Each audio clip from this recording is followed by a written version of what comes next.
FNR GSLB. This one, again, you can run by grant, fund, and index, and by employee. So if you have an employee on your award and that employee works on multiple awards, you can pull up their information and see how much was charged to which awards by employee.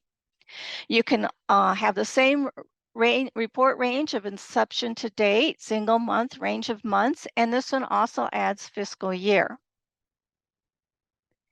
And then it lists out by employee, by account code, how much the labor was for the individuals and their fringe. And then the third My Reports that I want to discuss is the executive report, FRR CGES, because this gives you a snapshot of indices either by your org, by your department, or by the PI. You can do the report type by either historical funds, which gives everything that's under that org or PI, since incorporated into Banner. Active funds with open period, which means they're active funds that were still in the period of performance, or active funds that are not closed. Sometimes the active fund will have ended, but it hasn't been closed in Banner yet. So you can choose what's best for what you want to see. Not shown on the screen is included in the report our agency, grant title, PI, fiscal monitor. But here you can see by index number, it will give you the budget, project inception to date is the expenses, any encumbrances and commitments on the award, and the available balance. Quick snapshot for your department or for your PI. I want to draw your attention to the third column from the right called burn rate. What the burn rate is the amount of time compared to the amount of money having been spent on the award. The closer you are to zero, positive or negative, the more that you are pretty much spending in line with the time on the award. The farther you are, if you're positive, that means that you're underspending. If you're negative, it means you're overspending. This is just a guide because obviously if you purchased equipment at the beginning of your award, then it would show you were overspending compared to the time. So just keep that in mind if you have something like equipment that would cause a lot of extra expense at the beginning of the award. Otherwise, this is a great snapshot to see if you're under or overspending.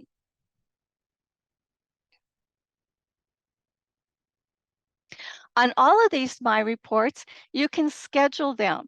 And when you schedule them, they will be emailed to whomever you want, to yourself, to your PI, whoever you set up, multiple people on the timing that you choose.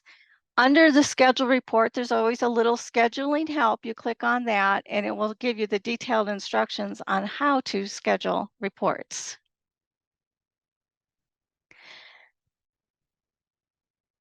So now we go to spending on your award. Policy 4000 talks about spending. I just want to point out two really quick things is understand that what's allowable on unrestricted indices may not be allowable on the restricted award because we also have to follow agency terms and conditions as well as federal and state requirements. Also, under 4.1, expenditures must be directly related to or associated with the university's mission. For restricted awards, you can just put university's mission as in the award's scope of work. Teresa? Yes. Did you? Oh, you are recording now. Okay. It didn't seem to be recording in the beginning. Spending on your award, what we look at, is it allowable? Is this a direct expense that is related to the actual award scope of work? Also, is it within the period of performance? We do have a handful of agencies that allow pre-award charges, but most agencies require that you cannot spend until the award starts, and you can only spend up to the point where it ends. The exception to any charges after the period of performance on federal grants is page charges, which is your publication charges, as long as they're posted before we have to do the final invoice. We also check the budget. Was it budgeted in the proposal? And if it wasn't, then we have to look at the agency terms and conditions to see if we can accept that charge or if a budget revision would have to be done and sent to the agency. Other things we look at is the charge reasonable? If a reasonable person look at it and say, yes, that looks about right. You cannot, and we actually have had this done, charge lobster meals on restricted awards because that is not reasonable. And always think of the newspaper rule. If that charge was showing up on a newspaper article, would it put a black smear on the PI or UNM's reputation? Allocable, sometimes you will have charges, this is big on equipment, where you are actually going to be splitting it between awards or indices.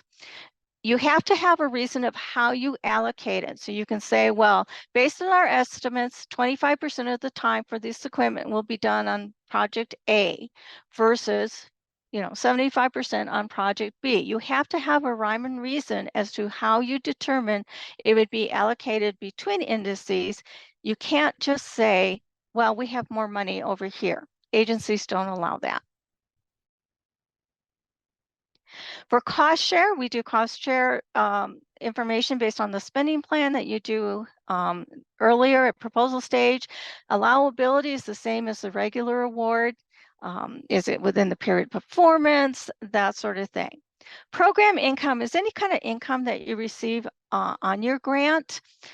Two big examples are we have small business courses that are taken, and the attendees will pay a small fee. That is considered income on the award. Some of our agencies will prepay us large dollar amounts ahead of time, and if they have in the award documentation that any interest made on that prepayment goes to the award, that would be considered program income. Allowability is the same. If it's allowed on the regular award, it's allowed on program income, and vice versa. And with program income, it does have to be spent first. The biggest thing that we look for when you spend is business purpose. Who, what, where, when, and why. Basically, we have to know, why are you charging us to the award? How does it benefit the award? This is the number reason that Chrome River reimbursements get returned. This is the number one reason that requisitions, Global Mart requisitions get returned. It's because we don't have a good enough business purpose. This is extremely important that you put this on all spending on your awards. Here's an example of a poor one for travel. Reimbursement for research travel. That doesn't give us any information, much less why it's being charged to the restricted award. Versus the second part is that Dr. So-and-so traveled to such and such place on these dates, and then it gives the why and what, so we know how it relates back to the award. So if you have somebody attending a conference, is it because they're discussing the research results? Are they presenting a poster? What has it to do with this particular award? Corrections, we call them cost transfers, or any time that you say, oh, this did not get posted on the award and it should have. We recommend highly that on restricted awards, you review them with your PI monthly, at the least quarterly. Do not wait until the end of the award to start going through and say, well, this is missing and that shouldn't be there. This should be done on a regular basis throughout the award. Review your charges, review your labor so that you can make corrections as soon as possible. How you make corrections, just remember when you do a cost transfer, when you are bringing money back onto the award that had been charged elsewhere, you have to give the same business purpose information as regular charges, especially as why is this being put on the award?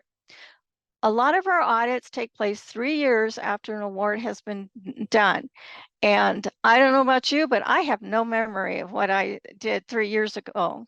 And so having that business purpose there allows the auditors to see why it went in there without people having to pull from their memories, if they're still around, why these cost transfers are being done. If you are correcting labor, you do labor redistributions. And just remember, labor redistributions are past labor already posted versus EPAFs, which is future labor of where you want it to go. And then other corrections can be done by JVs. When you do it by JVs, please put the original document number and date in the JV. Again, when auditors are wanting information, we not only have to pull the JV, we have to go back and pull the original document that was that was a charge. If the date of the cost transfer, the correction is 90 days or longer after the original charge, we also need a 90-day memo. You can get that memo on our website under the forms, unless you're from arts and science. And then you just have to put the information that's on that 90-day memo in your JV or in your labor redistribution. Some special considerations to keep in mind as you work on your award. Labor uniform guidance does state that if key personnel is reduced, their effort is reduced by 25% or more, or if they are gone for 3 months or more, we have to notify the agency. And so you will sometimes get a note from your fiscal monitor saying, you know, your key personnel is less than 75% of what was proposed. This is why. It is a compliance issue. Tuition compensation, I briefly talked about how to read it when it's posted. That is based on a contract with your graduate students, and so the tuition must match the labor. If the labor is 50% on this project and 50% on that project, tuition needs to be split also. Effort certification is a certification done by the PI. It's pre-reviewed by the department administrator, then certified by the PI, stating that the effort that has been charged on the award is accurate and does match true effort. Timesheets is the way we verify non-exempt employees. You must keep your signed timesheets available for audit purposes. I will tell you, every audit, financial audit that I've been involved in has required effort certifications and timesheets. Participant support is a category which is support given for people in conferences or training programs. It can include stipends, travel allowances, registration fees. The big thing about participant support is, first of all, it is exempt from F&A if we're getting our fully negotiated rate. But a lot of the agencies require, if you propose $10,000 of participant support on your award, you can only use it for participant support. National Science Foundation is one of our agencies that is the most lax, that allows PIs to move items around from the original budget. But this is one of the exceptions. You must get approval if you want to use funds elsewhere. Now, there's a confusion between participant support and participant incentives. Participant incentives does get F&A charged on it, but what participant incentives is just a fee or reward for taking part in a study or an experiment. So think of human subjects. Research projects requiring MRIs. And so in order to get people to come down and get those MRIs, they're going to give out a gift card. That is an incentive for the research program participation. If you do have program participants, I recommend you read Policy 2480 because that gives you what you have to do when you do have participants. For gift cards and petty cash, if they're used for incentives, normally we encourage gift cards. Petty cash is only used if for some reason the community that's having this study are ones that do not use gift cards. Then they can get special permission to use petty cash. Otherwise, you use gift cards. Do keep in mind, gift cards per policy 7200 is considered as cash, so you still have to lock them up, record them, keep track of them. Travel, the biggest thing is, do you need permission? Was it on the original proposal? And there are a handful of agencies that require, yes, it was on the proposal, but you still have to notify them before you actually take the travel. Foreign travel agencies tend to be even more particular on wanting permission. So for example, Sandia National Lab, it's on your proposal, but you still have to notify them before you travel, do your foreign travel. They, along with other labs and Department of Energy contracts, require DOE permission, and that has to be in hand before you actually leave for the trip. Be careful of your per diem, that you pick the right per diem that is looked at by auditors. Make sure you include all documentation on your reimbursement so it's not being sent back. And if you or those that you work with travel, read policy 4030. I cannot emphasize that enough. Know that policy. Equipment, it's the same thing. Do you have approval to purchase it? Was it part of the proposal? If it wasn't, do you need to get agency approval? Make sure you're purchasing the equipment in time to use it on the award. If you need if your proposal says you need this equipment in order to do this project, but you're not purchasing it until the last month, then it's the agency saying you're not using this on this award, and they will disallow it. For Department of Energy and the labs, be very careful because most of the time we do not get to retain title to that equipment. So the equipment can be purchased, but it's going to have to be sent over to the lab or to DOE once we are done with the award. Allocation, I mentioned allocation earlier, and general usage equipment. During the period of performance on the award that you are charging the equipment on, if it's not going to be 100% used on the equipment, then you cannot charge 100% of the expense to that award. You have to allocate it based on what the usage is going to be. Other things to look at, student salary versus stipends. If it's employment, you do it via payroll. If it's not employment, you do it through the financial aid. Late purchases, you cannot use your award money to stock up on supplies. Agencies and auditors do look, are you purchasing a lot of supplies at the end of the award? Cost transfers, if it's a high volume of cost transfers, bringing money, doing charges into the award that had started out being charged elsewhere, they consider that financial mismanagement. And what happens when they consider it financial mismanagement, they get the magnifying glass out and start looking at all the expenditures. And burn rates, we talked about burn rates already. Some agencies base additional funding on burn rates. NASA and some of your Department of Defense awards do that. So if you are underspending, you're not going to get additional money until you've caught up with your spending. And now I'm going to turn it over to Elena to talk about subawards. Hi, everybody. So we are going to discuss a few things about subawards.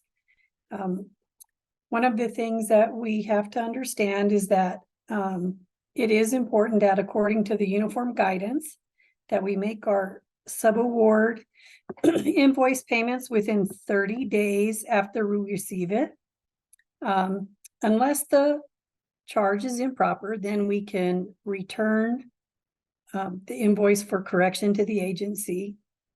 Once the invoice has been sent to you in workflow, if the charges aren't looking right or you think that there's going to be a problem with that invoice, reject it in workflow right away, because that way we can take action on it, and it also stops the 30-day clock. What our office does is we do just a quick budgetary review. We make sure that the spending is aligning with how they budgeted their spending. And then we upload that into the workflow module. One of the things that has been decided by UNM is that the administrators of these awards are the people that are going to be handling this workflow. The PIs do not have access to it, and so that makes you a pretty valuable component in this process. So once you get a workflow notification, it is really important that you review that and send it to your PI for a signature right away. And as stated before, if you're going to deny the invoice, let us know. And once it's corrected, we can resubmit it. if you've sent the invoice to the PI and everything is acceptable, then they sign it, and then it's your responsibility to upload that invoice back into workflow and then hit submit so that you can send it to accounts payable. For the closeout of these sub-award invoices, sometimes we have to wait for these agencies to send their final invoice. And, really these final invoices should be received within 60 days. I think that's what's stated on most sub-award contracts. And so if the grant ends in June, we should have their final invoice by August.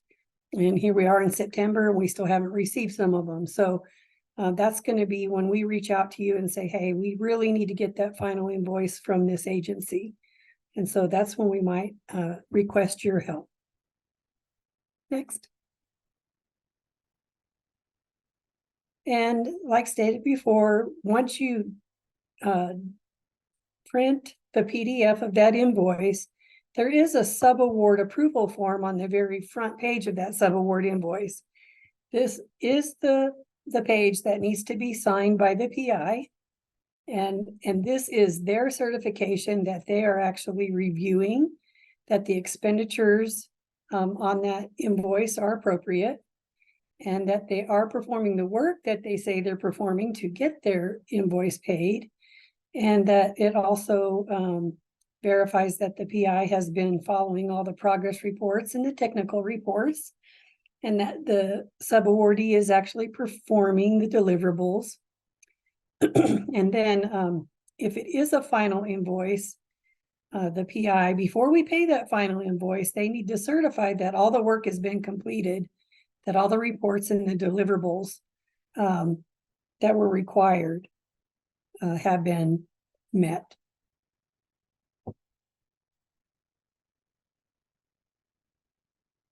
Okay, so for goal 5, we're going to talk a little bit about closing out your award. Again, the administrators of the awards are going to see these workflow notifications. The PIs do not, but you are going to get an email that is a prompt that's a 90-day workflow notification. If you know if that award is going to extend, and they're going to get another increment of funding, go ahead and complete that. Click the extend button, put the new date, maybe it's one more year, another increment, and then, just hit extend, and then it comes to us.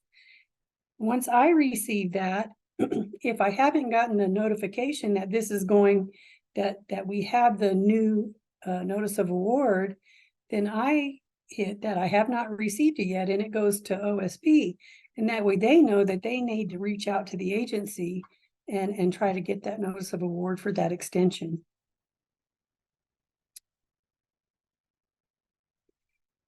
We do like to have all of our closeouts clean and ready to go within 60 days after the end date. We do allow for some time for you to review your charges, do some cleanup. But we really like to have things clean going into our close, because we are supposed to be closing our grants within 90 days of the end date. And oftentimes we do have to send a final invoice. Some of the agencies, as stated here, higher education, they don't give us 90 days to send the final invoice. Some agencies do, but sometimes, we don't have 90 days to submit that invoice. So it really is important that you reconcile your index, you give us time to review, you give us time to submit a final invoice.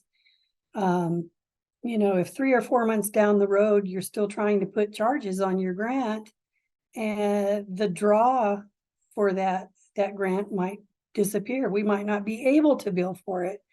So it really is important that you take a good close look at your grants within the first 30 to 60 days and get things clean.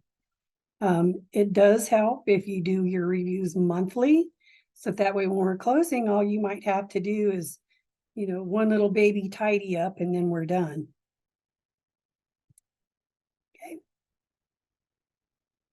Okay, so moving off your commitments. So if you have labor, labor that is posted on the grant, or you have open POs that are posted, or sometimes subawards that have encumbrances. Those are the things that we have to close out before we can close a grant. So any labor commitments that are on there, you have to move those off via EPAF. Any purchase orders that are open, we have to do a PO mod and close those. And then and then also at the end date, if your grant ends 6/30 and you have charges that are posting in July and August, we are going to need copies of every single thing that has posted that's not a non-salary, that's a non-salary item. We have to have receipts to prove that that particular charge did belong on the award and that it was for within the period of performance.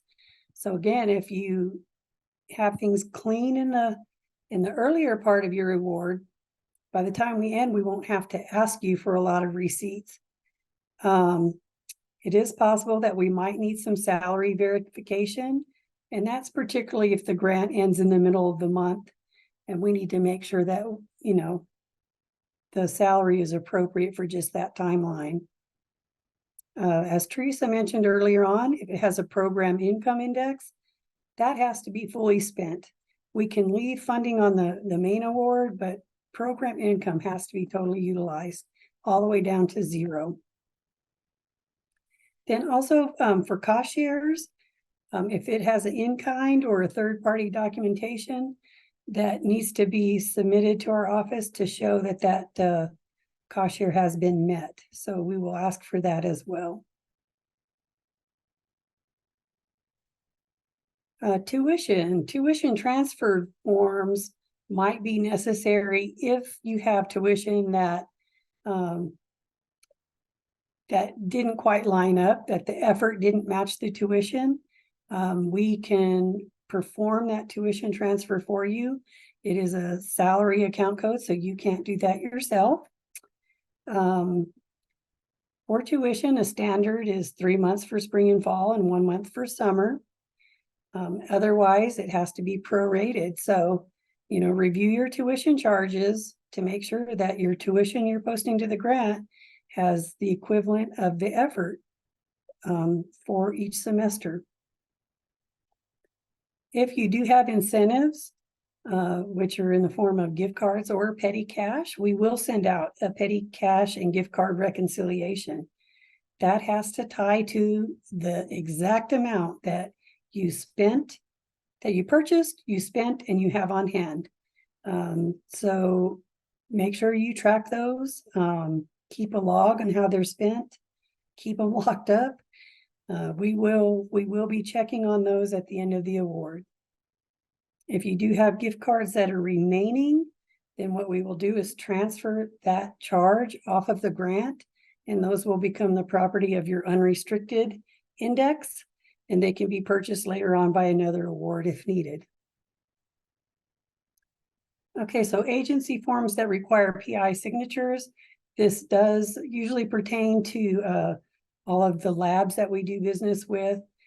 They do have some kind of certification sometimes that we need to send and have the PI send back. You will receive that in workflow along with a patent questionnaire too. Occasionally we might email those to you to try to expedite things, but those documents generally will be submitted in workflow for your closeout. And speaking of workflow, here it is. Okay, good. So when you've selected that you're going to close the award, then it will come to me and it'll look just like this. And then what I'm going to do is fill out the patent report, and I'll fill out the recon report saying this is what we see as the expenditures, if there was a loss or potentially a gain, how it was spent. And then I will upload those and I will send those to you. Now that patent form is really important, that if you have a patent on the grant, to get that back to me right away, because then after I receive it back, I still have to go verify with UNM Rainforest that they agree that there aren't patents, and that if there are, that the numbers match. So, and usually that also results in some kind of a patent report that we have to send to an agency too. So that's kind of patents are a 3-part process. So if you receive that, getting your PIs to sign on that and get those things back to us right away really is helpful. After you've received the signature from the PI, you just simply attach the form, the report name, and you overwrite the signed version. And then when you hit complete, it'll come right back to me. Okay, we'll answer some of the questions at the end, okay? So contract and grant, we do a final review of the award charges. We do a final review of the petty cash and gift card reconciliations. Contract and grant submits, we verify the submission of non-technical reports. We didn't put this in here, but one of the things that we do is we are the ones that are responsible for submitting all of the financial reports. So if you have a technical report that has a financial component in it, then we would require that you send that to us to review your numbers first before you submit that. Okay. Anything financial, we have to validate that. It's very important. Agencies do not like having conflicting information sent to them. So it doesn't take long for us to double check and say, yes, that's accurate. That's right. Great. Thanks. So make sure you send that to us. And then for retention, most federal awards have a 3-year retention, most state 3 to 5 years. If you want to be really conservative, you can keep all your documents for 7 years. It is important to maintain your documentation because, like Teresa said, most of our audits happen 3 years after your award ends. And we might be calling you and saying, gosh, we need that Amazon receipt, you know. So please make sure you preserve your documentation in a place that, even if you're not going to be there 3 years from now, that somebody else knows how to get there, okay? And then your payroll records may have longer. So here are a couple resources for you to check into. The contract and grant website. I think we are going to save these slides on our website. So I know that we had a chat that they wanted to make sure they could print this out for reference. That would be great. We're always available to help you with any other questions as well. We have health science training materials, OSP pre-award information, and then also you're always welcome to contact your fiscal monitor at any time if you have questions.